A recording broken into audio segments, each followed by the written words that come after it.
Today's episode has been brought to you by Offering Tree. And there is some really big news for everyone who uses Offering Tree or who is thinking about using it, because Offering Tree just launched new website page templates. I've been following some of the yoga teachers who have started to use this, and oh my gosh, the results are amazing. Offering Tree teamed up with web designers to make these templates, and they look so good. So if you're like me and you like to use your own brand colors and photos, but you still like the help of a good layout on your website, make sure to check out Offering Tree. And we have a special discount for our podcast listeners. Head over to offeringtree.com/Shannon. Today's episode is also brought to you by Pelvic Health Professionals. You might not know this, but the other side of my business, we're here on the podcast, but I also have a business where we have an online membership for yoga teachers, PTs, movement educators, healthcare professionals, and really anyone who wants to learn more about pelvic health so that they can help those that they're working with even more. In there, we hire guest experts, we have workshops and trainings, and we're starting to add in yoga classes. A lot is happening over there. If you are wanting to check it out, visit pelvichealthprofessionals.com to sign up.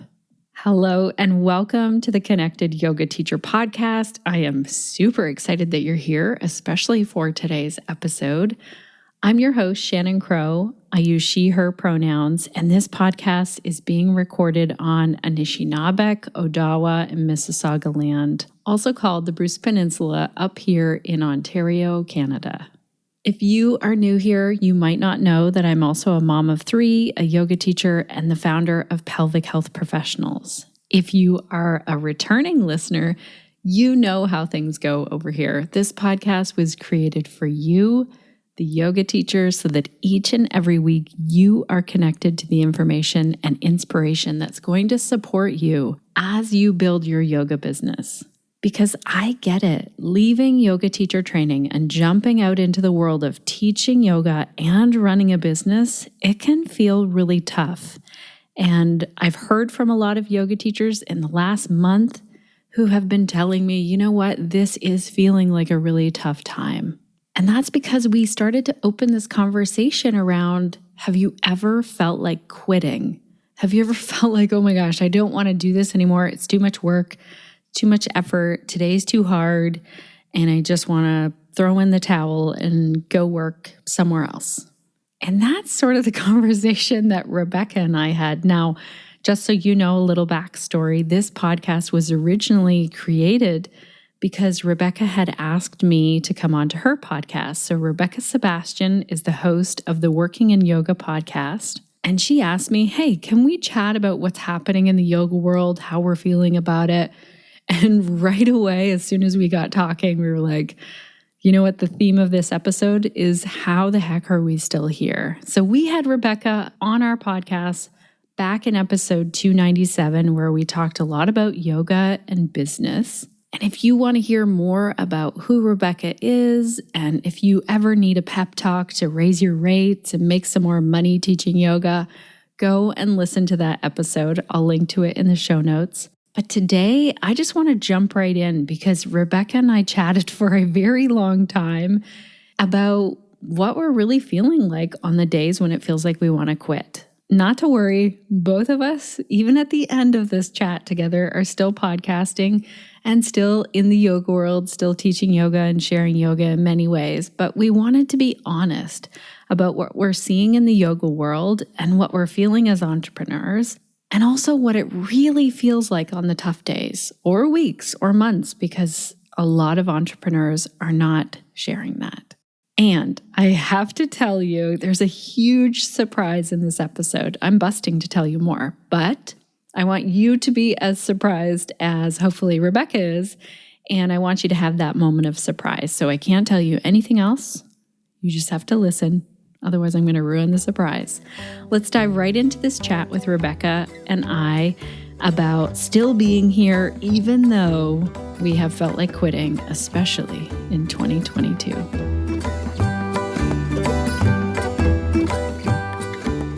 Welcome, friends, to Working in Yoga.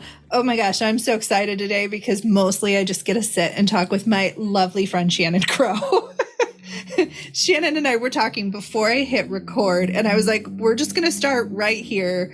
The name of this podcast, because I invited Shannon on the podcast to do an episode about the yoga industry and what has happened in yoga in 2022. And we've decided to call it, What the Hell, We're Still Here. For some reason, we're still in this industry. And it is hard. It has been hard for us. I think the past 2-3 years have been a challenge for everybody. And yet we're still here. Why are we here, Shannon? What a great question. I feel like that is a very loaded question. Oh my gosh. Well, first of all, thanks for inviting me to talk about this. And as I was saying, I feel like I'm going to be asking you the questions, what is happening? But I love this question of why are we still here? And in the last 3 or 4 weeks, or maybe 3 or 4 months, I've really had to remind myself I'm still here because yoga has made a tremendous impact in my life and then also in other people's lives. And I'm still here hosting a podcast for yoga teachers because I really do believe that it has tremendous benefits. But I've had to remind myself of all of these benefits and go back to that. You were saying, Rebecca, that someone left you a note and you're like, this is why I'm doing this. This is why I'm teaching. I have to go back to those notes so that it can hold me through on the moments where I'm like, what is happening to the yoga industry right now? Yeah, I think we don't talk about those moments enough. And then as you and I were talking just before I hit record, and I'm going, I walked into my business last week and I was like, screw this. I hate this. I'm quitting. I'm going to get a real job, quote unquote, real job where somebody else pays me money and I don't have to figure out all this bullshit from the industry. And I walk into my studio and there is this card that is just so beautiful and moving about how much they appreciate the studio and how much they appreciate the work they do.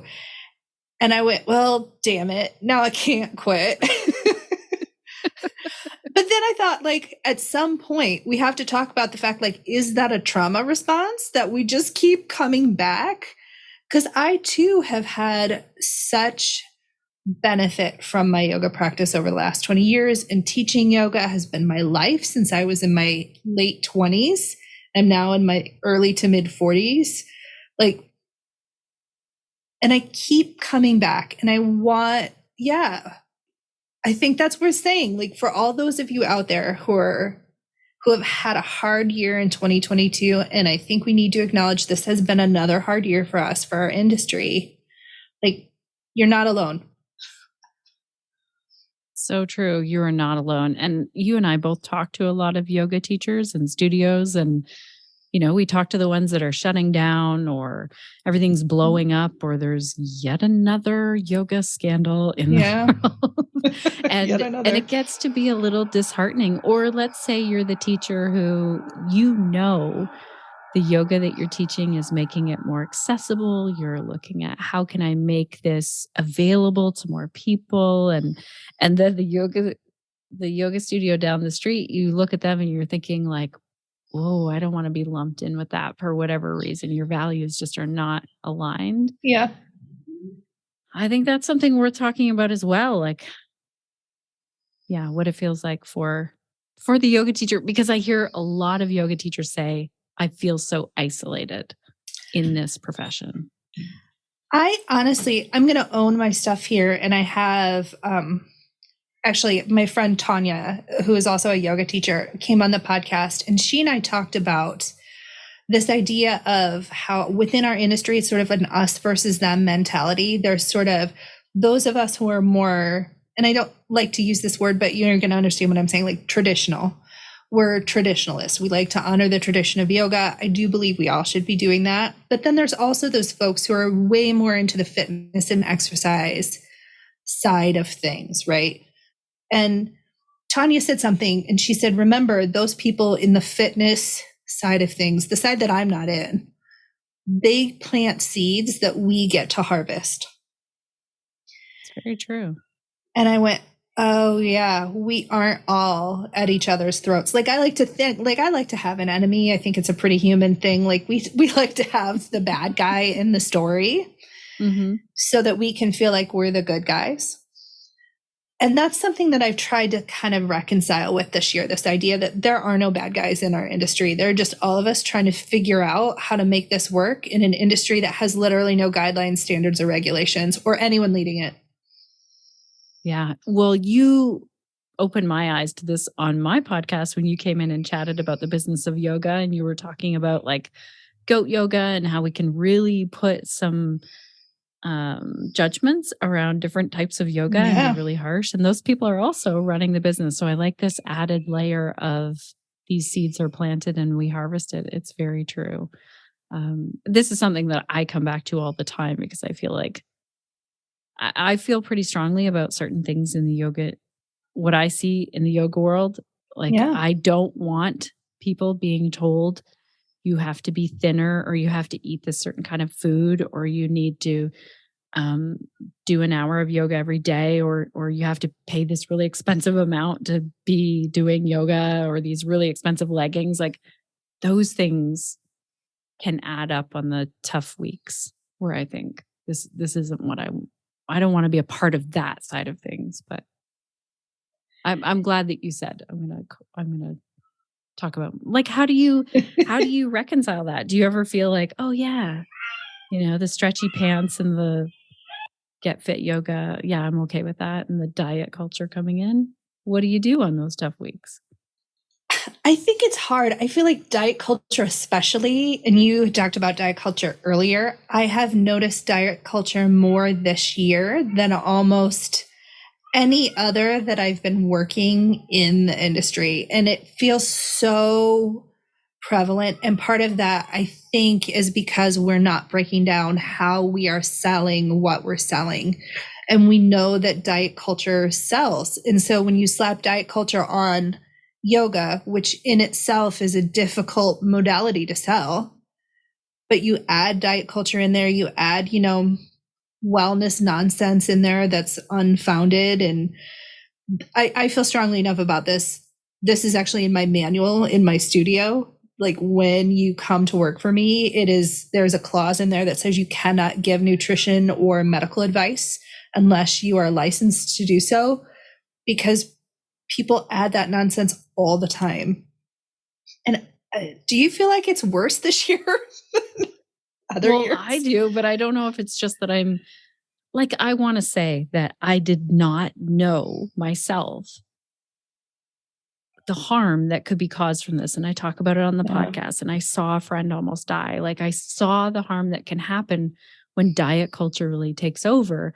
And so I don't know if I'm just more sensitive to it. And I also feel like, did these people not get the memo? We're not shaming people for the size of their body or what they eat. We're not giving food advice. I love that you have that in your studio and that it's very clear from the beginning. I don't know. Is it worse this year? That's a great question. I have seen a lot of it, but then the other part is the more we talk about it on the podcast or I talk about it in my content, the more people will send me something. Oh yeah. Which I appreciate. They're like, look at this. And then I think I'm just kind of spinning and what is this doing? And what can be done about it? Like, how can we not just call someone out, but like call them in?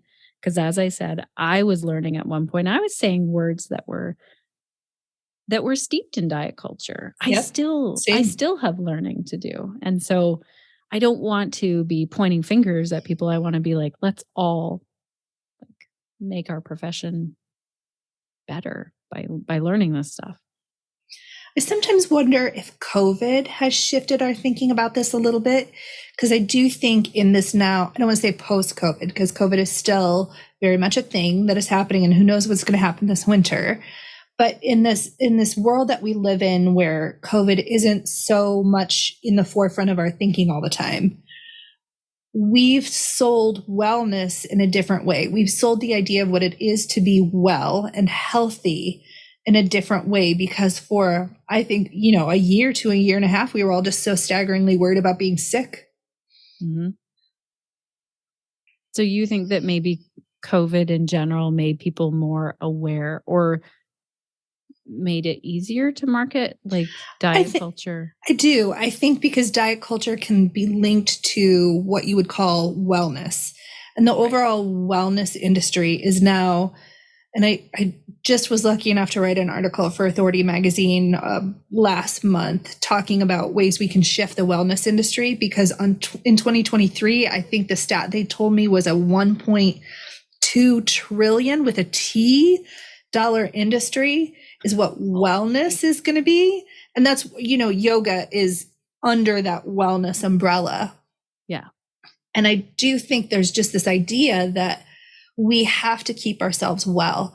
And we're going to keep ourselves well through oftentimes extreme fitness and extreme diet restriction or nutritional restriction. And that's going to keep us, quote unquote, well. And there are a lot of people online, specifically, TikTok, Instagram, who are trying to tell us that we need to do everything we can to be well based on standard. I mean, like, what does it mean to be well? Like, yeah. We should be that worried about our nervous system. Right. Yes. Which yoga's really good at. Yes. That's what yoga teachers can focus on. People need it right now. I just went to help my daughter get her passport, and we live in a very small city. Like there's like 20,000, just a little over 20,000 people in our little city. And we went into the office and there's a security guard there. And there were literally like 2 people in line, not even really a line because there's 2 people working. And I just said, wow, do people get really wound up? Like there's a security guard here. That's not something we would normally see. And they said, yes, since COVID, like just 2 weeks ago, somebody tried to throw a chair through this glass at our at Service Canada. And I was like, holy. And he told me, he's like, people are really on edge. Like it doesn't take much to make them tip over. And that's where I was in the back of my brain thinking, yeah, we all, I don't want to say other people, me as well, could benefit from a little more down regulation of that nervous system, which you said, yoga is great for that. Yeah. Yeah, that's what we're really, really good at. Maybe that's something that I want us to come out of 2022 realizing, like the real benefit of yoga, if we're talking Western scientific benefit, is nervous system regulation. Like let's talk way more about that than about whether or not you can go into, say a room that's heated to whatever degrees and you can move your body and you can sweat and whatever toxins nonsense or whatever you're going to tell people. Like, what about your nervous system? That's the part that's telling people to make good decisions. If there's one action item, if people are listening and they're like, well, okay, these 2 are talking lots about what's happening in yoga, I would say that's it. Like, could you focus for a whole year talking about even how the nervous system works, like simplify it, keep talking about it, keep talking about how yoga impacts the nervous system. I think you're right. I talk to people who have never done yoga and they always ask me questions about it. And let's say they say, oh, I have such high anxiety. Like, how would yoga help me with my anxiety? And you give this very basic, like when you're just talking to a friend, you're not giving a lecture, you're not leading a yoga teacher training, just talking to them about how the nervous system works, what puts us in that fight or flight, that rest and digest, focus on those benefits for sure. Oh my gosh, how would it be if we could wave let's do a challenge wand? Yeah, and everyone stops talking about like body size and food and instead starts talking about the nervous system. Oh. What if we all got as nerdy about the nervous system in 2023 as we were about how your body moves and functional movement in 2018? Oh my gosh, do you remember that phase? Like 2017, 2018, where we were all talking about carrying angles and all kinds of wild, essentially Feldenkrais made this big movement into the yoga industry and how we moved and functional movement. There's still teachers who teach that way. That's their 100%. thing. Yeah. What if we all got as nerdy about the nervous system in 2023 as we were about that in 2017, 2018? That'd be so cool. You know what? That would help us all feel like, okay, I can stay here a little bit longer. Yes. Okay, Yeah. that's our challenge. The podcast isn't ending, but if you're listening and you made it 20 minutes in, here's what we want you to do. We want you to get super nerdy about the nervous system. Do you know teachers who teach that style of yoga? Christine Weber, Subtle Yoga, is the person that I'm thinking of.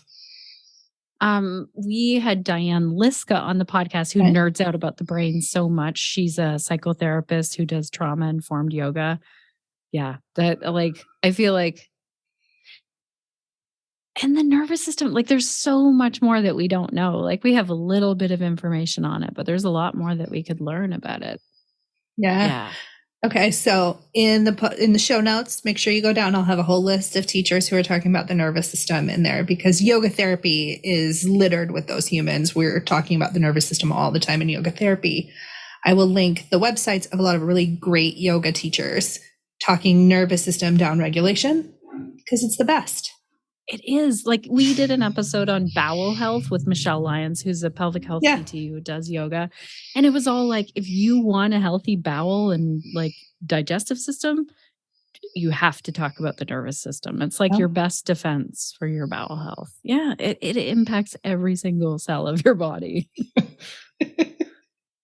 Okay, so speaking of how they're going to get a hold of those teachers, likely, I know, for example, Christine is still teaching virtually. I don't know if Diana's teaching virtually.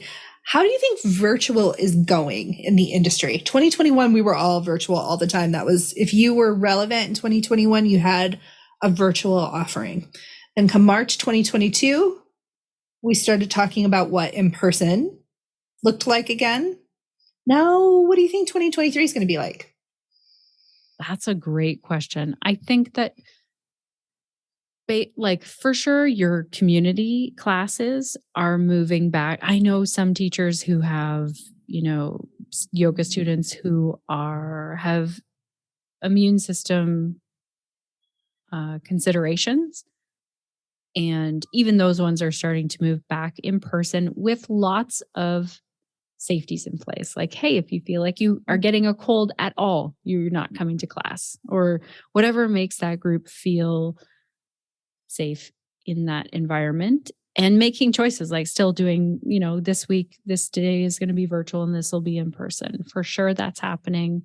So I would say community classes where you can travel, to your local class. From what I'm seeing that more in person, but definitely there's still a huge offering online. And then in terms of traveling to something like retreats, workshops, conferences, what I've seen this year in 2022 is more of a hesitation to even some virtual things to sign up for things, whether it's also, I don't know if we're technically in a recession, both in Canada and the US. I think we're there. Maybe we can't call it that yet. But I do think that is holding some people back from traveling. When I talk to yoga teachers or people who are organizing events, I see that. What do you think in terms of community classes? So I'm for sure seeing in my local community that there is a lot of comfort for people to come back into spaces, especially spaces that have always been cognizant of health risks and smart about making sure that, things are being wiped down and we're all clean and nobody comes if they're sick. I don't see any hesitation in my local community, and I'm seeing that bounce back amongst other yoga studio owners that I know, that people are back. Now, again, I'm admittedly in the US and in a state where the regulations were very, very minimal. We closed down for 2 months in 2020, and that is it. We were allowed to be open all the rest of the time, no matter what happened. Right. So we definitely, there's a culture here of more easing back into regular life sooner. So we definitely see people out and about all the time. Travel, I see people hungry for vacations, for sure. I don't know if they're hungry for learning travel. When you used to travel, but you would also go to learn yoga at the same time. I think people are tired still. And I'm going to run a virtual retreat at the end of January 2023. So we'll see how virtual retreats go. It'll be interesting to see if we still have Zoom fatigue, if we've still got people who want to come and connect in that way. I mean, I still think the neatest thing about 2020 is that you could press, play, or you could sign up for a Zoom link and have teachers who you could have never afforded to even learn from in person. All of a sudden they're there on your screen. Like, that's cool as hell. I don't want that to go away. Me neither. I had some students request a Yoga for Pelvic Health series, which I normally taught in my small community.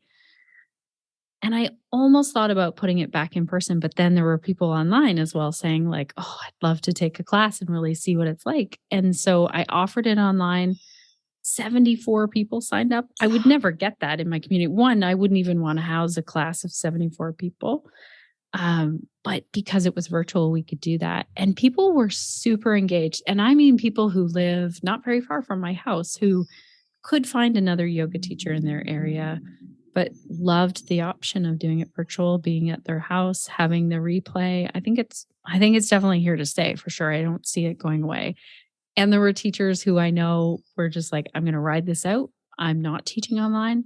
Yep. I run in-person classes, and they're doing well again too. So I think it makes a little more space for people, Yeah. I also feel like it offers the opportunity for yoga teachers to build their businesses in more than one way, which is super cool because our industry is notoriously incredibly competitive and very, like, you have to know the right people in order to get the right job, to be at the right space. And you're going to swallow all the nastiness from that space because you want the job at the place. And like, there's less of that now. I think as a studio owner, we will be called to treat our employees with way more respect and to show up as true nurturing employers, because otherwise people are just going to go online. I see that for sure, that some studio owners have nobody to teach for them. Yeah. Yeah, for sure. I think studios really, studios and teachers, if people were kind of sitting on the fence, like, oh gosh, is business going well? Do I want to keep doing this? Is this worth all of the effort? I think we saw some people drop off. And then there were definitely people who still wanted to be doing it, but couldn't make ends meet for various reasons. But I think you're right. I think that that we saw that shift when things moved online. And also, you're right, yoga studios need to treat their employees well, or their teachers, however they hire them. Otherwise, they could just start their own studio online, which that is kind of where my heart is. Like, even when I worked for any studio, I was pretty independent. Like, this is what I charge. I worked as an independent contractor, but they were like, well, no other teacher in our area charges that much. And I was like, do you want me or not? Same. Yeah. I mean, I've said that a couple times. Somebody said, if virtual was a thing when I was still an independent contractor teacher, would you have started a studio? And part of me is like, I wanted to play the game of seeing if a different model than the one that was in my area would work.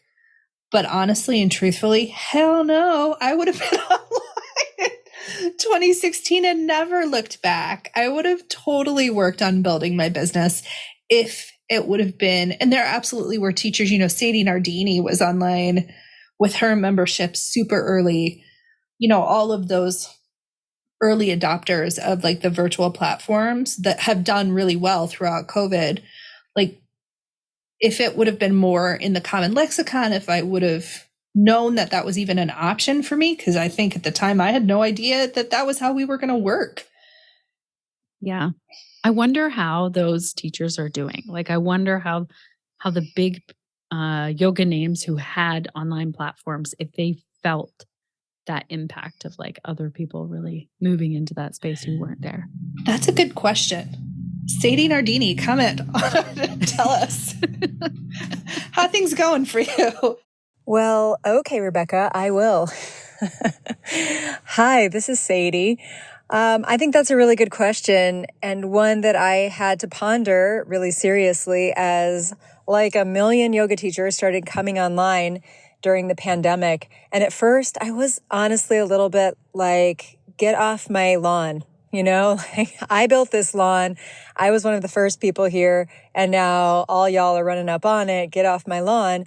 And then I quickly realized that the more the merrier. And online is a wellness space now more and more because more of us got online, because online is now more of a place to go for digital at-home wellness and yoga and fitness and all that stuff. So I think that we all rise together. And I have noticed that the more this happens, the more I thrive and experience more abundance. And I'm hoping that everyone else does too. But I think my only job now is to keep being me and keep rocking who I am and keep helping people in my own personal ways. And then there's more eyeballs to see me and everybody else, and good, because we're ultimately here to serve not only ourselves, but also the worldwide community. So that's happening, and hope that helps. I'll see you on the next podcast, sisters.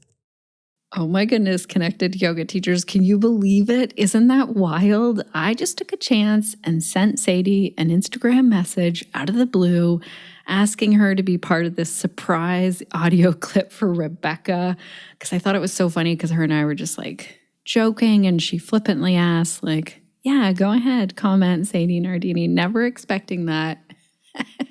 And thank you so much to Sadie for just saying yes. It just absolutely made my week. So, connected yoga teachers, this is your reminder to reach high when setting goals for the new year, and you will not know until you ask. So put yourself out there. Look how sometimes it works out, and then life can be really fun and full of surprises for all of us. A reminder, it doesn't always work out.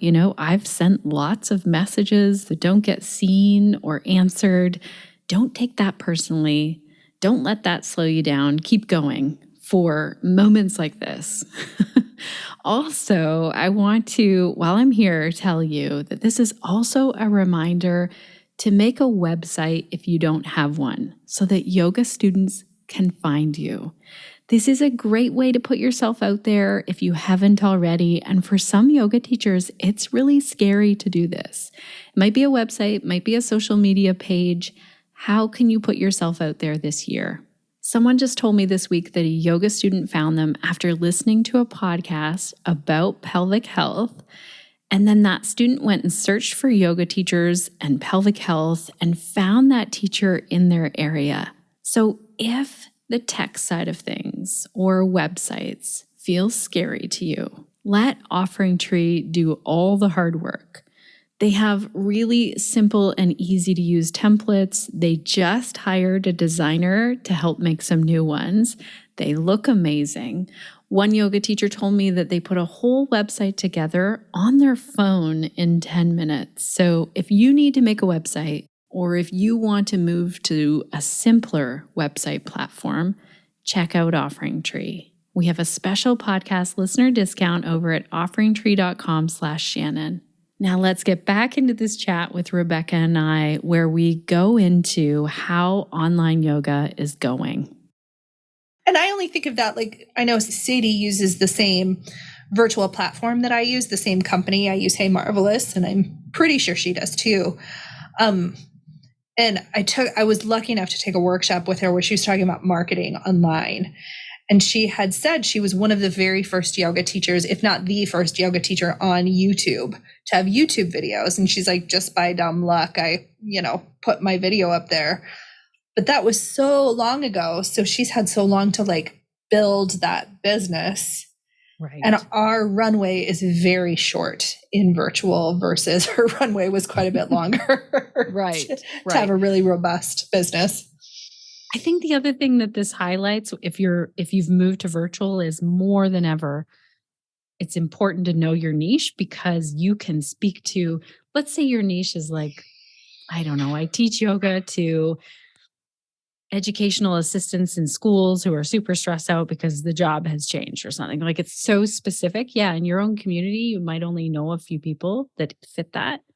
but around the world, you would have such an opportunity to meet those people. So more than ever, I think that's, it makes more room. And like you said, it takes out the competitiveness, or that can be there, but then it's not as much there when we move online. I will say the competitiveness, let's talk about that for 2022. Do you feel like it's different than it was? In my local community, it for sure is. And part of that, I think, is because a lot of the mainstays, because we were like everybody else, 40 to 60% of our studios closed during COVID. And now the ones that are left, a lot of them are newer, and all of a sudden I can make friends. Like I could call another studio owner up and say, hey, do you want to go for coffee? And they're not competitive. They're just like, oh my gosh, finally someone who gets what my job is. Yeah. It feels like it's changed a bit. And I had a moment of my local community. One of our mainstay studios was sold to somebody else. And I had a moment where I just paused and went, oh, this industry really is shifting. These like pillar businesses that had been around for so long, so few of them were left. But it also meant all of a sudden people were nicer. People were playing nice. And that felt really cool. I think you're right overall from what I've seen. I'm sure there are still stories out there of people not feeling the warm fuzzies from yoga teachers, which does happen. People are always so shocked that that exists. And I think you're right. Like I saw studios close down. The only thing I would add to that is there was some news that just came out, I think it was today or yesterday, that more people across all ages, all genders are spending more time alone. And I do think that that is something I've seen with yoga teachers. I don't see them getting together as much. I'm just as guilty. I've been trying to get together with this one yoga teacher since like, I think it was 2020. We started messaging back and forth. She was new to the area, heard about me. I love to connect with people, and we still have not gotten together. It's like, oh, my kids are sick. Oh, I'm sick. Oh, we're, now we're in lockdown. Now we're focused on online school. Like so much I don't know if that's the way everyone is feeling of like why they haven't gone out and done the things of that getting together. But I was thinking, how can I be more connected with my local community of yoga teachers? How can we do some things together now that would be, I think you're right about the competitiveness being taken out of it, but I also think we're not really getting together as much as we were before. Call to action number 2, listeners. In your local community, go create a meetup. Like everybody pick some place that's not a yoga studio, because yoga studios are inherently not neutral spaces. It is whoever owns its space, right? Pick somewhere else to go. Text every yoga teacher you know. Have them text every yoga teacher they know. Like go take a walk at a park. Go get coffee at a place. And talk about what it's like. Share stories. I think that makes our industry more powerful and more impactful overall when we're able to share stories with each other. I don't know how you feel about that, Shannon, but like 2023 is going to be the year we get together. That is a great action item. I was just looking at our local museum, and I saw that they rent space there for gatherings. Like, I don't know how much it is, but that's a great idea to even go walking in a park. Maybe you want to share a meal together. And I totally agree. Take it out of the yoga studio, because automatically it creates the teachers who teach in that studio. It's more their territory. The people coming in don't really like it. If you meet at a park and everyone is doing something that isn't about taking a yoga class or doing yoga together, I think that's really smart. Yeah. I'm going to have to add that to my own action item list for 2023. Well, and I think, again, the more that we can all connect with each other, the better off and more stable we are as an industry. Like, impactful change doesn't happen when one person emails the Yoga Alliance. Impactful change happens when a whole group of people get together and decide that how things work isn't working for them, and they take action as a collective. Like if it's one person you're shouting into the void. Trust me, because forever it felt like I was the one person shouting into the void about how there's no leadership in our industry. But it feels so much better when there are other people who you can talk to about it. I think our industry is a lonely one. It is. I make maple syrup. Maybe you don't know this. I make maple syrup with my dad and my son. And I started doing this last year. We're already making plans for the spring and doing it again. And we were meeting with our cousin who should be our competitor. Shout out to cousin Rick. And we were talking about someone was saying, okay, you sell syrup to him and then he sells to someone else and then they sell it to the store. Like, wait a second. And we were just like, no, this is how it works because we help each other out when our syrup production is low or whatever. And he said, that's always the way it's been with syrup producers. Like someone stopped over and they're like, oh, I don't have this part and I really need to put it together. It is, most people on the planet don't know what it's like to make maple syrup. But once you can talk to someone else who does, and it's the same with yoga teachers. Yes. You can tell people, oh yeah, here's the 5 comments I got when I introduced myself as a yoga teacher this week. Like, what were your 5? Because what are your 5? High 5. Oh, you must be so flexible. Or you just get the raised eyes from some creepy man. Oh, you're a yoga teacher. Oh, I hate that one. I had a guy at the farmer's market this summer look at me, and I was with my 14-year-old kid at the time, which makes this so much worse, right? Where he was like, and when people are saying something a little bit nasty and they preface it by telling you that it's going to be something inappropriate, they're like, right, well, you might think I'm a creep for saying this, but... And I'm usually very quick to be like, but you shouldn't finish that sentence, my dude. Right. But he was faster than I was. And he's like, so I hear that sometimes when you bend over, those yoga pants are see-through. This isn't helping in any way. No. You know what I said to him, though? In front of my 14-year-old son? I was like, so what you're telling me is you're trying to see my vagina if I bend over? What did he do then? Oh, he left. He was a musician and he was trying to see if he could play near our stand and we were trying to get him to go away. And I was like, I'm just going to say the word vagina till he goes away. That usually works with guys. Yes. And my son was just like, damn it, Mom. Why you always got to make it weird? Someday he'll really appreciate that. Because he's not going to start a sentence with this might sound creepy, but no, he will know the consequence of that. Yes. No, that's the thing. Like you can talk about things like that with yoga teachers. And, maybe if you don't have yoga teachers in your area, you can do this online. Like there's lots of, pick a good one, pick a good Facebook group. Yeah, that's true. Because there's somewhere you'll just be attacked in there. But yeah, Facebook groups as well, where you can just kind of vent away about what it's like to run a studio or be a teacher. Yeah. Yeah, I think that's a really good point too. Not only creating a local community of people to talk to, but having that national or international community of people that you can talk to about their experiences teaching yoga. Shannon, you run a great group. The Connected Yoga Teacher Group is a really, really great, well-moderated group because I feel like you and I have talked about this before, like some of those groups in the past that were just like, it was like feral cats the whole time. Everybody was so angry. Like the asshole things that were said in some of those Facebook groups, 2016, 17, 18, when everybody was kind of like having this big industry catharsis of going, people are getting injured. There's a lot of sexual abuse going on. And we all wanted to talk about it, but everybody was kind of a dick about it. Yes. Or they were just like on the defense right away. And yeah.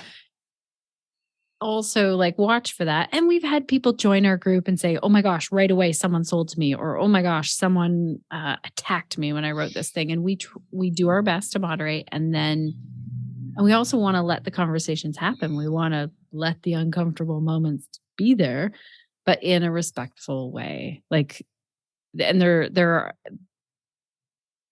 there's lots. So I would say take a look at the culture of the group when you get in there, just kind of see how it's going. And I want to say that now we're at 12,000 worldwide yoga teachers in our connected yoga teacher group. And the group will let us know now. Like we've moderated really hard for a while and it got easier. Like it's like, oh, this isn't allowed. Yeah. This person's selling to me. This, yeah. That's really useful too. I think if the group gets big enough that they're able to moderate themselves a little bit more. Because I mean, yes, and I've been in groups where it's a free for all. I appreciate groups. I've also been in groups where divergent opinions were not appreciated. And yes. I enjoy being in a group where, I mean, I am typically the divergent opinion. I'm typically the one who's like, no, that's dumb. But I appreciate being in groups where you can have robust discussions. And I also feel like those experiences can happen online and it makes you feel less alone. Let's not feel alone in 2023. Let's find communities, both virtually and in person. Yeah, for sure. For sure. I think that's a good call to action item. Yeah. Oh, also, if anybody's running a Facebook group, I mean, the other thing we switched to doing is we do not just let posts go in. We review every single post because we don't want someone selling sunglasses or telling us what we can or can't eat or what religion we should be like. We don't want the crap going in. I can't believe that we even hesitated to make that decision. It used to just be a free for all. We'd wait until the post went in and then the reaction, then no, we don't do that. We look at it and we'll let people know. We'll say, I know your question is about essential oils. Just so you know, we have had some real blow-ups in the past about essential oil posts. Get ready. Do you want to still post it? Maybe you want to say it like this. Maybe you want to look at a post that blew up. Yeah. That's really, I haven't seen the essential oils posts, but yeah, that goes back to that like nutrition advice and diet culture advice and medical advice in general. Let's also in 2023, stop giving people medical advice we are not qualified to give them. And medical advice includes all things about how you move your body, what you put in your body, what you put on your body, what you're smelling with the noses that are on our bodies. Like, yeah. It's very true. What works for one person, like make your own personal decisions about those things based on hopefully some science and the advice of your healthcare professionals. And then, let's leave other people alone. And it's so tempting as yoga teachers. And I do this. I think, well, this flow really helped me. I watch that line a lot. So I think that's something we can all learn to do better. Jeevana Heyman was leading the accessible yoga training, which I was really privileged to be able to take this year. And in that, he was saying, like, let's stop telling people what they have, how to move when they have this certain pain or have that surgery. Like, let's just lead yoga. And that, honestly, that takes such pressure off of us. We don't have to know. We don't have to have x-ray vision or like any medical degree or know what's happening with people's bodies. Yeah, we can ask them how they're feeling or like what we can bring them questions that make them go more inward and think, oh, where am I feeling that in my body? Or do I like that or not? But leave all the rest up to the medical community or the PTs. It just makes our job easier, honestly. Yeah, no more yoga for. I love that. Yoga for insert like literally anything and everything. Yoga for your pinky toe on Tuesdays, yoga for back pain, yoga for hips, yoga for noses, yoga for tongues, like yoga for weight loss, yoga, like no more of that. The yoga is enough. That's what I want us to remember. The yoga is enough all on its own. It's true. Now, I'm so curious when you say that, because as someone who has a podcast and has to find 3 to 5 words to title something, so often I'm like, well, I'm going to call this like yoga for hip pain, but then explain in the episode, like that brought you here. But let me just tell you, like here, it's not even hip pain that we're generally talking about. Let's get into that. So what do you think about that? What do you think about when we... The marketing of it? Yeah, it's the marketing. Yeah. Yes. Yeah. I am all for unpacking as much of that marketing as we can. So earlier this year in March of 2022, I ran an in-person yoga conference through the nonprofit that I'm a part of. And it was to support people in their mental health. And everybody kept saying, we just need to call this yoga for mental health support. And I was like, so we can't say that, because we just can't say that. We're going to ask people here to share practices that support people's mental health. And it's more words, but it's also so much more inviting, I think. Like if you're supporting hip movement or hip mobility, or you're, there's just this idea that yoga is this prescription that we are going to prescribe to people to fix a thing. And I truly believe how we sell, how we market, I've been on your podcast talking about this all the time. Like, I can't say it enough. Like, how we sell what we're selling matters. Yes, it's very true. So if you go to a website and it's like yoga for hip pain, and then it has the 5 poses that you have to do if you have hip pain. Yeah. Never really smash, always pass. Right? Right? Yeah. If it's like yoga for sleep, and then it explains like here are the studies that show how yoga has helped people who have trouble sleeping, or gets into it's nuanced. It is really nuanced. Yeah. Ooh, the yoga for sleep one I think is a really good example too, because the minute, and I do workshops to support people with their sleeping cycles. Mm-hmm. And that's one of the things that the minute I do that, somebody's like, why don't you just call it yoga for sleep? And I was like, do you know how nuanced this is? Like, where is your trouble sleeping? Do you have trouble falling asleep? Do you have trouble staying asleep? What's your blood sugar like? There's so many factors at play. You want me to just tell you, put your legs up the wall and this is all going to be fixed? It's not. Right. I love this discussion so much, because when I am trying to think of those quick titles for podcasts, like, I know. It's really hard. And I'll post it in the group and I'll say, do you like this one or this one? And then someone will come and they're like, people ask me, get more into it. And then they come up with really good titles, but they're too long to fit in my graphic. So this is like an action item for me. How can I put that more nuanced conversation in there? It's a good one. Yeah, maybe I'm just going to title all the podcasts like Friends episodes. The one about how we didn't quit in 2022. That'll be this one. Right. Yes. So good. Did you think about quitting this year? Did you think about leaving? I did. I always think about leaving. I definitely thought about it this year. Let's see. I'm trying to think. Has there been a year where I haven't thought about it? Yeah. Maybe when I was a newer teacher, I was didn't really think about it as much. But even as I have loved yoga. I feel like it's why I can be so thankful for so many things in my life. I love talking to yoga teachers, and still it can be super frustrating to see the cycle of things that can still happen. So yeah, I don't know. As a newer teacher, I think then I didn't think about leaving. I think about leaving for different reasons, and I'd love to hear what yours are. Sometimes I think, what would it be like? I remember back to my job days where I got to work at this time and left at this time and didn't think about it until the next time I was at work. I mean, that's really nice. But my family jokes that I'd be horrible and I'd get fired because I always. Oh my God, same. I'm just not same. Yeah. I'm not suited to take orders from other people. No. And I'm always like, this could be improved by doing this. And not everyone wants to know that when they employ you to do something. No. And I've thought about leaving just on the tough days where you're frick, really? I have to think about these plugins and all of a sudden the podcast isn't loading to this thing, or, guess what? You have to look for a new sponsor and your whole team is depending on you. And oh my gosh, this is so much pressure. But I still stay.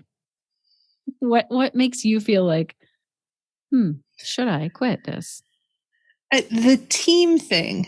is one that has got me this year and a little bit last year. I think for those listening who maybe don't know what it is to be the person who runs a team in whatever situation, whether it's Shannon and your team for your podcast and your pelvic professionals group, like it is something that nobody tells you what it is to be the person who is making sure that a team of humans has a job. That is hard work, and it is emotional work, and it is like nobody warned you that you will stay up longer at night to make sure that they're fed than you ever would to make sure you were fed. And sometimes like that alone has just been like, oh man, if it could just be me again. And like, I love my team. I have an amazing team. I had some staffing troubles earlier this year, but like by the end of this year, I will say like, I have a great team. I love everybody in their work. And it still feels like less of a burden when I think about just being me. Like, oh, maybe I'll just write a book. Like, and it's just me in a room. Then I'm the only person. I fully agree. Like the team that I have now, everyone knows what they're doing. And it's not like I'm managing people at all. It is that pressure of thinking, if the bottom drops out of this for me, all of these people rely on this income. Not fully. Like I am not at that point. Thank goodness. And that makes me feel better. But I had to have a discussion with my team at one point, just saying like, oh, wow, there's a big dip in our income all of a sudden. I need to get more creative. The weight is on me then to bring in the more income. Like they're doing their job. They're doing amazing work. I wish that I could pay them more for what they do. And it's up to them to raise their rates. I always tell them that because they're all contract workers for the podcast mainly and for pelvic health professionals. But it is, it's an incredible amount of pressure. And I see online businesses hire people and then go back to working on their own. And I think that's probably why. So for every time you want to throw shade at that yoga studio owner who is not, and there are plenty of us, we are accountable as studio owners to be paying our people fairly and to be making sure that we are creating a good culture within our studio. That is on us. But it is absolutely like a heart-wrenching thing. If you're a good and ethical human being, it is a heavy burden to carry the weight of employing other people, especially employing other people in an industry where most people work for poverty wages. We all want you to work for more. I want to be able to pay you more. Like Shannon said, we all want you to work for way more money than we can afford to pay you. And it's a heavy weight. And sometimes like I have absolutely looked at my business and been like, I'm going gray sooner because of this. Yeah. I was at a dinner and someone was like, oh, we're looking for a host at our restaurant. And I was like, so all I'd have to do is talk to people, take them to the table and bring a menu. Like, I think I could handle that. But honestly, I probably would get really bored right away. Yeah. I'd hosted the hell out of that restaurant. I would. Maybe being an entrepreneur is like some kind of weird virus that people catch and you just can't shake it. I don't know. Let me ask you this. So this is something I've been thinking about a lot in 2022 as the discussion in the yoga industry we've talked a lot more about money and business and all of that. I think there's something unique to being an entrepreneur in yoga. And we need to talk about this a little bit too, is that yoga in itself is a spiritual discipline that asks you to reevaluate and rethink literally every fiber of your being. Guess what entrepreneurship is? It is also an activity where you are requested to reevaluate everything about yourself and your thing, what you think, what your values are, what your morals are in every scenario, always and forever. And I sometimes feel like I cannot get away from my own personal spiritual evolution. And sometimes I just want to show up not evolved. Right. I don't want to learn this freaking lesson. You know what? That is something like when I talked about making maple syrup, I can go down there and there's like, these are the routine things that we do. Now, for sure, when you have time to like walk through the forest and check on the trees and how everything's doing, you definitely have time with yourself, but it is a different thing than, okay, here's my marketing plan and my business and the way I've set this up. And now, oh, wow, look, when not enough people are signing up right away, look at what's happening inside me as an entrepreneur. Oh my God, I know. I think you're 100% right. Like yoga teachers are ready to look at their stuff, but then entrepreneurs are forced to look at it. Like, and all this stuff episode. Go ahead. I was going to say we're releasing an episode soon. Maybe it's next week. Yes. Episode 301, it will be about like how we bring our trauma story from childhood into our business. Ding. Yeah. Oh my God. I mean, the amount of stuff that I have had to unpack about my issues with money, like, and again, like I'm still like, I took on a Sankalpa for the end of 2022, again, diving deep into my own personal thoughts about money. And all of a sudden I'm just like, oh, I really need to think about my shame surrounding money. And I've unpacked a little bit of it, but there's a big bag left in the corner that I didn't really like see. And I like, sometimes I think about it going, this is not the life of ease in either realm. Yoga as a spiritual discipline is not easy. It's not asking us to take the easy road. It's asking us to reevaluate who we are at every step of our journey. Entrepreneurship also asks that of us. And sometimes I want to be like, screw everybody. Like, I'm gonna eat chips and scroll TikTok. Thank you.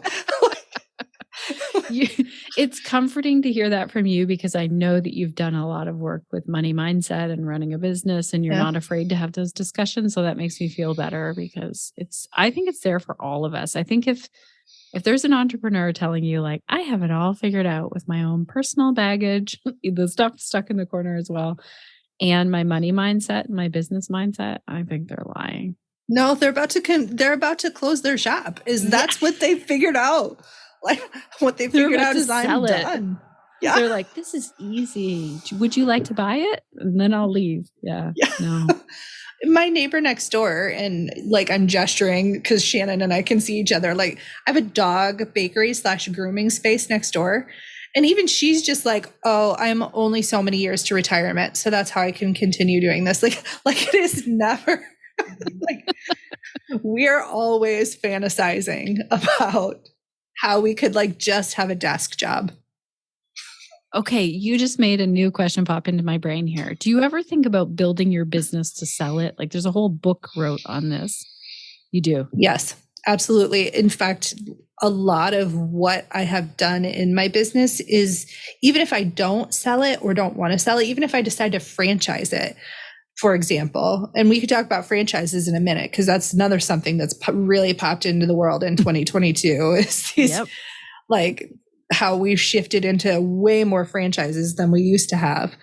But it's absolutely building a business to sell. I mean, someday I want to have an asset that could help me retire because I'm not paying into a 401k or some sort of retirement fund. And I live in the States and there's nothing for us. If you have no money saved, like you can assume that you will die on the streets. Like there will be nothing for us. So absolutely, I'm always thinking about how I can build for retirement, how I can build for the years when I don't want to be working as much as I'm working now.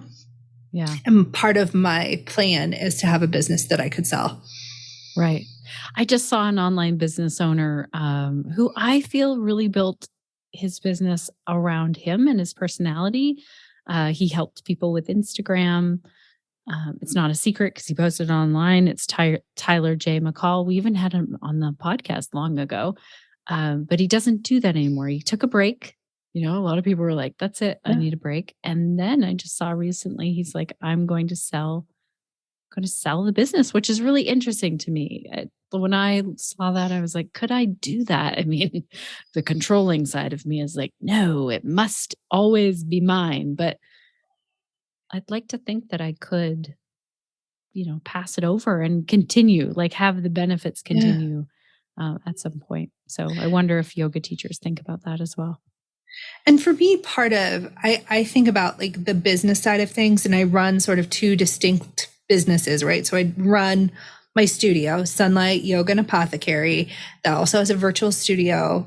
That is a business. But I also think like my podcast and like these conversations that I get to have with super cool yoga professionals and the writing I do about the industry, that's my legacy project. That's my thought leadership that I want to leave the world with. Like, I don't want to leave the world having not said what I had to say. So I think about it in two ways. One, like my business, like my physical space in my virtual studio, that's a business I could sell to somebody else for money so that I could retire. But then there's also this, if you have something to say, if you have a message to tell people, like you have something to say, it's how you started a podcast. Like that's also your thought leadership. For me, it would be a lot harder to let go of my thought leadership piece of my business than it is for me to let go of if I create enough systems in my studio, the theory is anybody could do it, right? Yes. Here's the manual. This is how it goes. Yeah. And I would say to yoga teachers, like, I love to look at my business so that I can kind of show up on certain days as an employee where there's this list. These are the things that need to be done today. And I'm super lucky to have an amazing team that helps with that list. But if I need to, I can also show up and just be like, here are the things. I'm just working away. Yeah. Do you think of your podcast like thought leadership? Because I listen to your podcast. I think of it as your thought leadership within the industry. Yeah. I feel like if the question is it thought leadership and could I not pass it over and it be the same thing? I think at some point it could be, Definitely. I talked about this in episode 300. I feel like my magic piece of having a podcast is that I want to get guests on and then listen as much as possible. Like you and I are having a back and forth conversation because we know each other in a really cool way. And people who follow both of us will be like, oh, I want to hear what their thoughts are, especially when it has to do with the yoga industry. This is a bit different. But let's say I invited a guest on to talk about like the nervous system and I really wanted to geek out. But I kept interjecting with like all of my stories, some of them not even related to the nervous system. I listen to podcasts like that, some of them for the entertainment value. But that's my goal, is to provide the space where I'm listening and learning right along with our listeners for a lot of our episodes. I do solo episodes as well. But in terms of the pelvic health professional side of things, that has a more, eventually it could be other people doing that, other pelvic health professionals leading those things, because it's really led by member questions and we hire experts, and it would be easier to pass that over and build it up to. So if anybody wants to pay Rebecca and I to get out of this, we're ready. Along the way. You just have to hit us on the right day. It's true. If you'd talked to me last Wednesday, it could have been yours for the low price of $19.95. Yeah. For studios that decide to get out of it and sell it, what's interesting is one studio approached me, this is years ago, like over 10 years ago, and said, do you want to purchase our business? But it wasn't a building. All it was their student list. And I thought, you know what? These people already follow me. Like, if you are a studio and you're building to sell, you better just consider, is this worth, like, the price tag on that was $10,000. And I was like, what? I'm not paying that. I can do my own thing for that. Yeah, I used to work at a studio that actually the owner had said, I was like, when she retired, she wanted me to be the person who took over the studio from her. And that was, our agreement for years was that was what was going to happen. And at one point, somebody from a business side of things who was not in yoga, but who's in business was like, what asset would you be buying? Exactly. This teacher taught 22 of the 35 classes per week at the studio. The students that were there were her students. And when she left, very likely they would leave. So then what have you purchased? Like, you have to have systems in place. You have to have like a culture in place. You have to have things in place so that if I left, my members would feel comfortable with whoever walked in there, because that person would know what was happening. That would be what this business was about.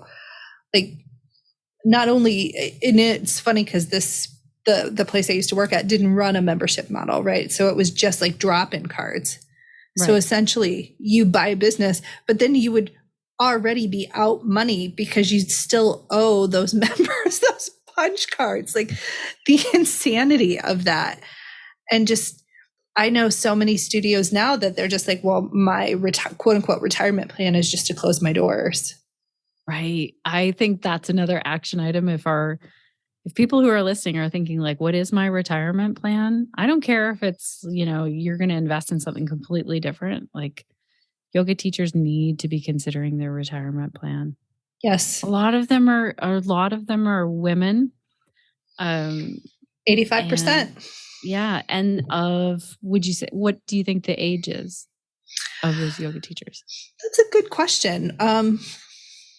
I think maybe. I think we age out of this industry pretty rapidly. I think we see a lot of younger people come into the industry and then become really jaded after being here for a while, and then it's true though.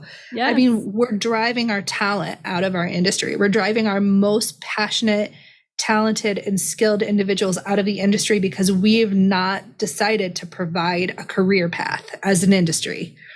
Yeah. Like, the career path is potentially opening a yoga studio or becoming a trainer. Yeah. Like, which is, and I've talked about this in the past, it's like a snake eating its tail, right? So if you take enough mini trainings from somebody else that you feel like you're qualified, quote unquote qualified, to do a training, so that you can then take money from in the industry from other teachers to do it. It's like none of the money ever leaves the industry. It's just us paying each other over and over again, which doesn't make any sense. It's not sustainable. Eventually you're going to run out of people to sell your, like, sacred goddess certification to, or your, like, my hips move this way certification, or, the moon lunar toe certification, whatever certification you're selling. Like, all you are is taking money from people who are already making poverty wages and telling them that your certification will make them better at a job that doesn't really exist. Well, on that positive note, you and I will both be quitting next week. But I mean, I don't think, I think we need to name that so we can do better than that. Yes, it's true. It's true. Like, true. I saw a whole community, like every student who considered yoga teacher training became a yoga teacher and flooded the community. Yeah, I was part of it. Who are they teaching? The snake. It can't be, and I say this very reluctantly, starting the first time in 20 years I've been teaching. In 2023, my studio will run what I'm calling an introductory yoga teacher training program. So what we would typically say would be a 200. And essentially it was like 6 people asked me in a week if I would train. And I have notoriously always said no. I have always said, hell no, I'm not going to be part of that problem.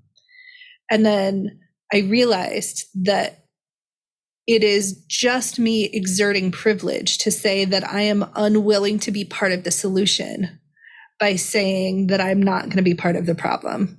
Because, I mean, it's a bunch of people being like, oh yeah, this is a problem, but not offering a new way of doing things.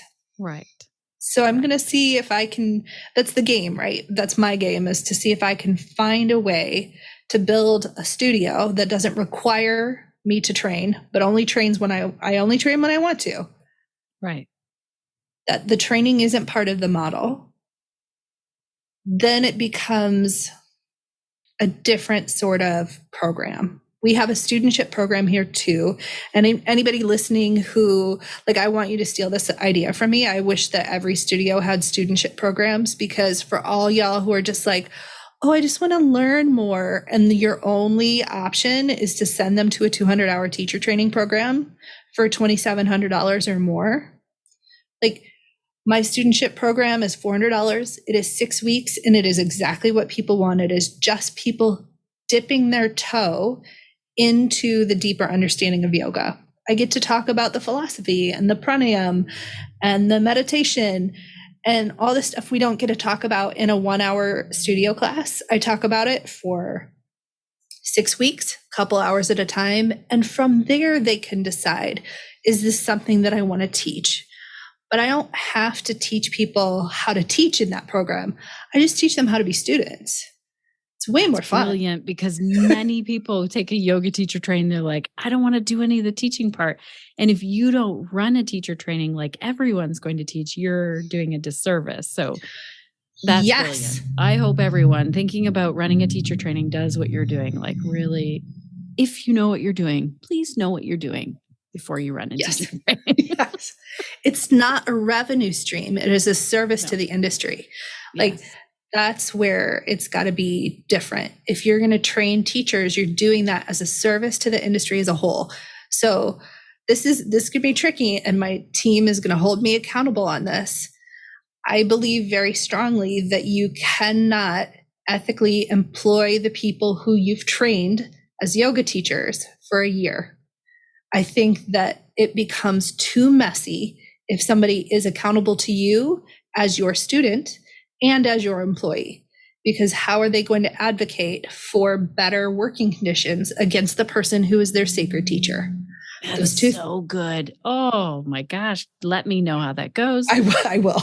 That's another thing that like has made me want to quit the yoga industry, is the weird power dynamics. It's weird. Set up. Yep. So my intention is to say, if you want to train here, great, but you can't teach here for a year. Go teach somewhere else. Go learn what it is to be a teacher in the industry, and then come back here when it feels less like I am your sacred teacher, because I will have to be your employer. Like, the person who delivered for you like a transformational spiritual experience, also you're going to be like, look, you treat me crappy. Right. Like, the amount of, and I know you've seen this too, Shannon, the amount of brokenhearted people who have had that experience, who've gone into the studio and been like, this is not what I thought it was. Yes. Well, I've experienced it as the student working for my teacher. Some who were brilliant at doing that because they have a really strong personal practice or just like way of being in the world. And then some that were like, I'm in a yoga cult now. Yes. Yeah. Like, and why do I have to come 90 minutes early and sweep the floors for free? And like, why do I have to get your tea and all these things? Totally. But how are you supposed to advocate for, and that's workers' rights. That's not like spiritual teachers things. Like, if you're paying somebody to work for you, they're your employee. That's an employer-employee dynamic, not a teacher-student dynamic. That dynamic is different. And we have to, like, I say a but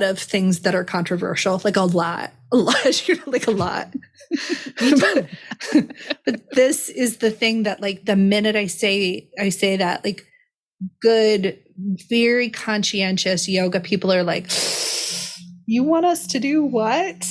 We only hire people from our teacher training program. We only have teachers at our studio who are people we trained because they're trained in the way we want them to be. Right. I can definitely see the merit behind that. I've just seen the fallout of what actually happens in that. I know, because I'm like the one who's whispering, but that's messed up. Right. Because we've seen it. We've been in it enough and seen it. It makes sense on paper, but that's not what's happening in real life. Yeah. I mean, it's not like Starbucks. Like, Starbucks is also like, yes, they're training people how to make a Starbucks coffee. Right. Sure. But they're not relying on them for a personal transformation. Maybe. No. I don't think so. No. No. They haven't come there because they're like, my marriage is falling apart. My life is blowing up. I heard that this coffee is going to really. Yes. Also, I had a really traumatic childhood and I hate my mother. And this coffee is going to be the answer. And then I will make this coffee for everyone else. Oh my gosh. It's so true. It's just a tricky thing. But do you feel like I feel like we are now at a place where this conversation can be had. Like 5 years ago, I could not have this conversation. Nobody would want to hear it. That's because 5 years, well, maybe I was out then. Maybe I was out of the yoga cult. But yeah, I was too far in it. I couldn't even see, I felt it. I felt like something's really wrong with this, but I couldn't see it in the same way. And I would say, like, if people are listening to this and you're feeling like, oh, they're really pushing my edges, or that's what I do, or I feel attacked in this, let us know. Like, there's nuance to this conversation. Maybe you figured out how to do it and we haven't, but yeah, write me a handout. I will implement it in my studio. I have seen handouts in the yoga space for wilder things. Like I had a teacher who handed me a handout for healing people energetically from across the room. And like, I remember taking this training and just being like so hungry, like, oh my God, is this the thing we could do? Like, this must be super complicated. And it was like a 1-page handout. Step 1, step 2, like it cannot be weirder than that. No, not at all. Oh my gosh. Yeah. Okay. So Shannon, tell me what you're excited about for 2023. Let's end there. What are you hopeful about? I think that thread of, like what I said, is really holding me right now. So a couple of things. I end the year and it starts in November. I start looking at, where do I want to be for 2023 personally? That makes me excited. I mean, I nerd out about the new year. It doesn't have to be around January, but it does bring me some energy. And 2 things are really on my mind. And these are very personal, so people can take them or leave them. But this is keeping me excited about things. 1, I want to really remember like the benefits that yoga gives me. And that also means like when I fall away from my practice, just coming back to it with less judgment and less shame about it. Okay. Just, yep, you didn't do your practice every freaking day like you said you would, but just come back to it because it sustains me. It holds me. And 2, I can't believe I'm sharing this here. 2 is like to be looking at the pattern that I've built in my being of sometimes focusing on, and I wouldn't say I do this on the podcast, but I'd like to focus less on talking about people and instead talk about ideas and like what helps us, like lots of ideas. I'd rather be focused instead of like, look at this person over here. They're doing this terrible thing. That's an easy pattern to get into, to be bashing people, not just in the yoga world. You could be talking about, we all have that relative where you're like, oh my gosh, this person is such a pain. Why do we have to get together with them at like Thanksgiving or holidays? Like we could be really focused on talking about them and we're kind of like losing time. This is for myself. I've just noticed it. I've noticed that I kind of pick up on that when other people are doing it. Like, is this beneficial when I'm listening to this person complain away about someone else? Okay, how could I look at that for myself? Thanks, yoga. Thanks, yoga, for making me super aware of like what my habits are. Also, what makes me excited is talking to yoga teachers who see the problem, like they see a problem, and then they decide, how can I create something that addresses that problem without taking someone else down, without taking another tradition of yoga down, but instead, like, let's say let's say we talked about how problematic diet culture is. Instead of like calling out 7 people who are sharing diet culture everywhere in the yoga world, we create podcasts. here's a podcast on educating ourselves around diet culture, how to get this out of yoga collectively. Yeah. So that excites me. That keeps me going. What about you? I am excited for enough of us to be interested in the industry side of things for us to build something different. Like for so long, I think very few people were interested in how we work. Like, and I mean, okay, so right, podcast is literally called Working in Yoga, and I can nerd out about how we work for a really long time. But it's exciting to hear other people also want to talk about how we work, the industry that we work in, because, in 2021, I was like, look, we are burnt to the nails. And I still think for the most part, we didn't even cover franchises. Maybe 2023, we'll talk about franchises.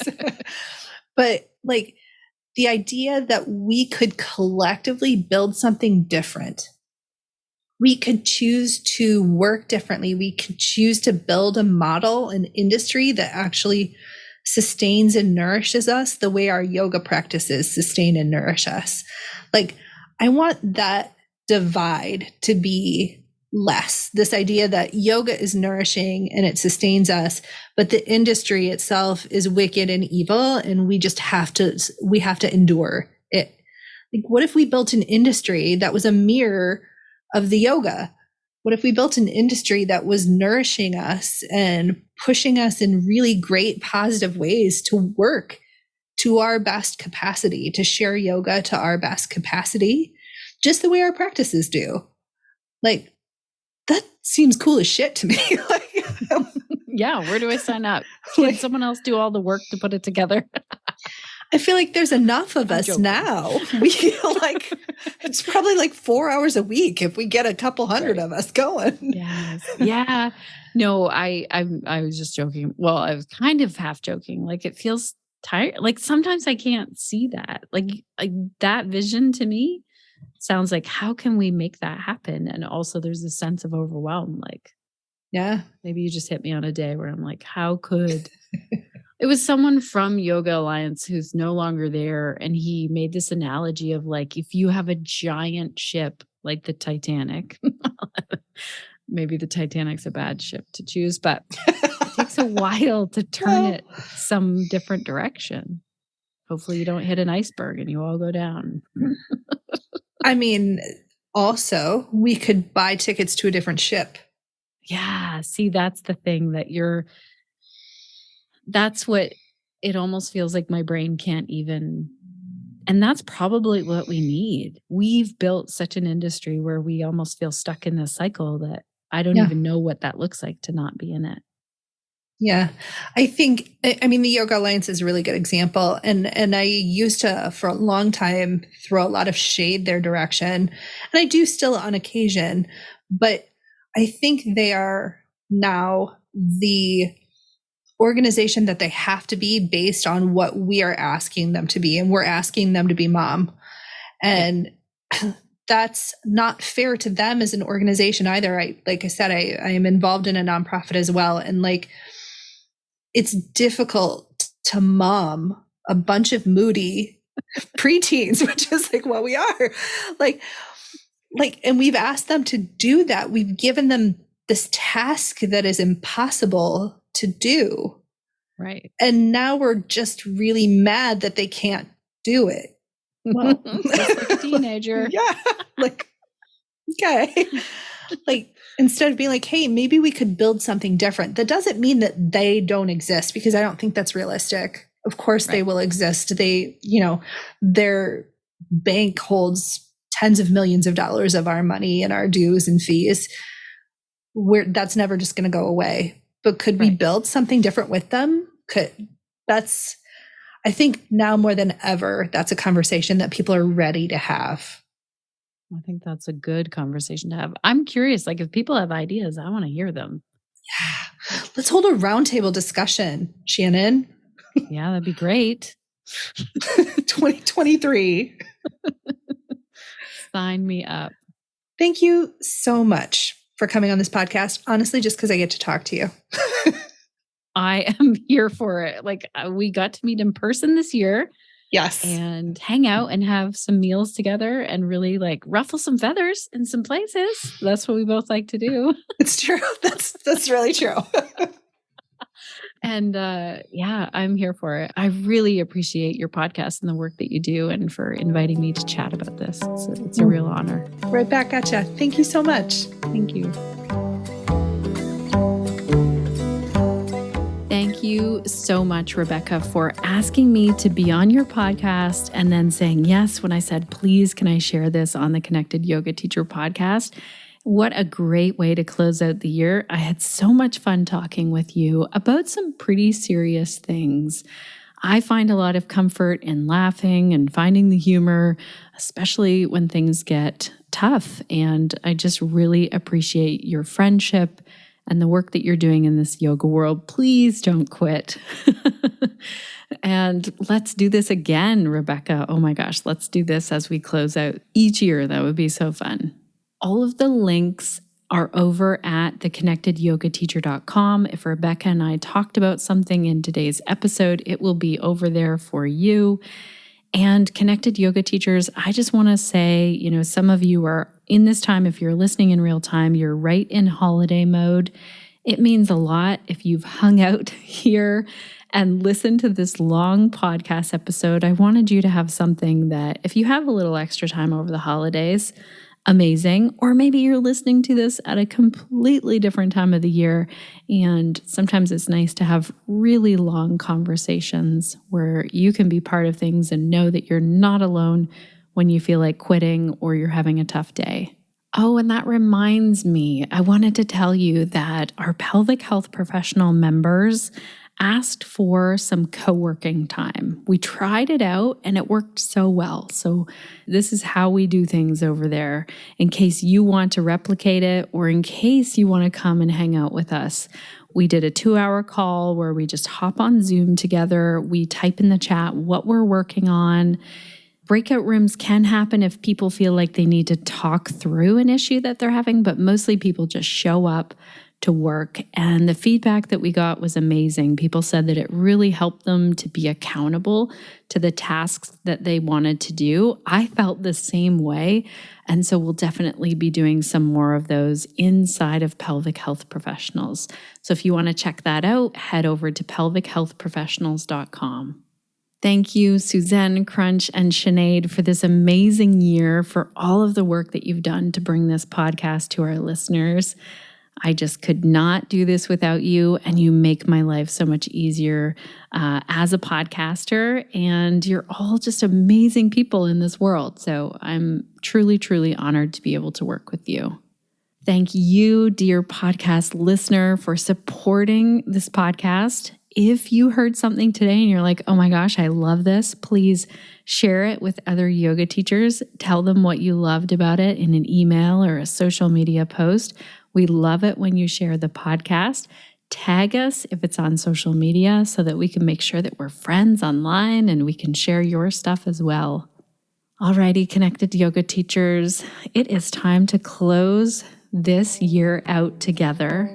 And I am curious to know, what will you be doing this week to stay connected to yourself, your yoga practice, and to your community so that you can share the yoga that lights you up?